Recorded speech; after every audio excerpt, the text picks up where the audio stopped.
Simulan tayo in a count of 3. Ready ka na po ba, MG's Gwapo? Grill House. Ready na si Gwapo. Right? Yes, sir. 1, 2, 3, start. Ikaw ba ay gutom sa bahay at walang maisipang ipudrip? Tara na sa MG's Grill House. Jack, busog ka dito sa chicken na panalo. Tara, masarap kumain lalo pag nakakamay. Ang sarap ay pagsaluhan ng sabay-sabay.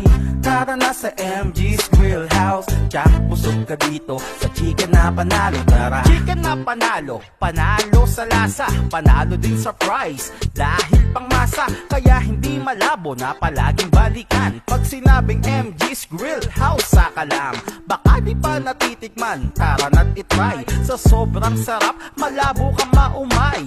Solid talaga, sulit na sulit. Pag natikman mo, tsak uulit na uulit. MG's Grill House, laging dinarayo, kahit na malapit o taga malayo. Kaya mga best, tara where na you, tikman ng chicken na lodi, where papet malu. Ikaw ba ay gutom sa bahay